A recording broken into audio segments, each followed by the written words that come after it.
Okay, let's dive into this. You've got this stack of sources here, all focused on the final match day 10 of the AFC World Cup qualifiers third stage. Yeah, the big finale for this round. It's all about that road to the 2026 World Cup for the Asian teams. And it was pretty dramatic wrapping things up, so this is our deep dive into how it all shook out. Exactly. And just to set the stage quickly, this third stage, it kicked off with 18 teams. Right, split into three groups, 6 teams each. Yeah, and the setup was top two from each group, straight to the World Cup. Okay, direct qualification. Direct spot. Ah. But if you finished third or fourth, you weren't totally out. You got another chance in the fourth round playoffs.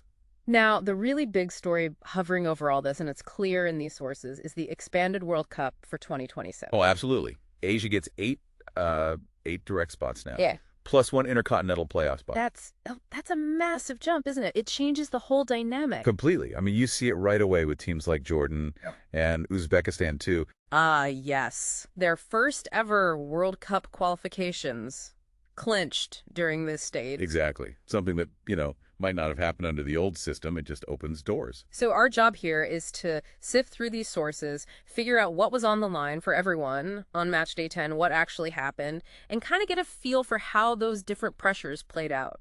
Okay, so digging in. First off, 5 teams already had their bags packed, metaphorically speaking, before match day 10 even started. They were already qualified. Yep. Japan, Iran, South Korea, and those history makers, Jordan and Uzbekistan, already through to 2026. Right. So for that group, match day 10 wasn't about survival. What were they playing for then, according to the sources? Well, for them, it seems it was more about, keeping momentum, national pride, obviously. Sure. But also maybe trying out tactics, rotating players. The sources mentioned Japan, for instance, lost their previous game after they'd qualified. Okay. So maybe taking the foot off the gas slightly or experimenting. Could be. And there was chatter about South Korea potentially resting Sun Heung-min against Kuwait. They could afford to, right? Their main goal is achieved. Okay, so that's one category. Then you had another bunch of teams. They were locked into the playoffs, but not qualified directly yet. Exactly. 8 teams knew they were heading to the fourth round playoffs. Yeah. That's UAE, Qatar, Iraq, Oman, Palestine, Saudi Arabia, Australia, and Indonesia. So for them, match day 10 wasn't about if they continue, but how. Better seeding for those playoffs. Precisely. Jostling for position, trying to get, maybe a slightly easier draw in the next round. Every little bit helps. And the sources highlight some interesting pressures there, too, like Australia going to Saudi Arabia. Yeah, playing in Jeddah. The sources mentioned Australia prepping mentally for a hostile atmosphere. Right, even anticipating, and this is a quote, a lot of diving, a lot of acting. Shows you the kind of specific challenges involved, even when direct qualification isn't on the line. It's about navigating that specific game, that environment. Okay, then there's the other end of the spectrum. The team's already knocked out. Yeah, the ones whose World Cup dream for 2026 ended in this stage. Kyrgyzstan, North Korea, Bahrain, China, Kuwait. For them, it's just pride on the line. Playing spoiler. Pretty much. Playing for pride, trying not to finish bottom of the group, maybe blooding some younger players, looking towards the future. But even there, the pressure wasn't uniform, was it? I mean, look at China. Oh, definitely not.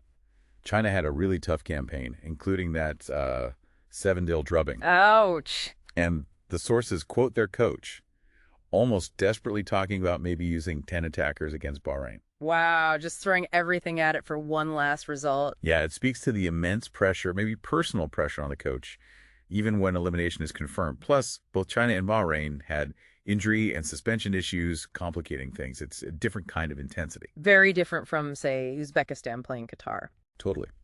Uzbekistan's on cloud 9, historic qualification secured. Qatar, meanwhile, still finding their feet under a relatively new coach, Lopetegui. The mindsets are worlds apart. So when you think about this whole range, like qualified teams tweaking things, others fighting for playoff seeding, some playing for pride, others under immense personal pressure, despite being out, what really jumps out to you, the listener, about how these different motivations shaped those final matches. Match day 10 really was a microcosm of Asian football at the moment, wasn't it? So many different stories, different stakes. Yeah, and it really highlights how this bigger World Cup format keeps more teams in the fight, keeps things meaningful for longer. That increased investment, that longer journey you mentioned, it's noticeable. And now, of course, the focus shifts. To the fourth round. where those third and fourth place teams will battle it out for the remaining direct spots in that one playoff place. It's going to be intense. So maybe something to leave you with to mull over. If this expanded format really is raising the level of competition across Asia. Pushing more teams harder for longer. How might that actually translate onto the pitch at the World Cup itself in 2026? Could we see Asian teams making a bigger impact on the global stage because of this tougher qualification journey? It's a fascinating question to consider the ripple effect of these changes.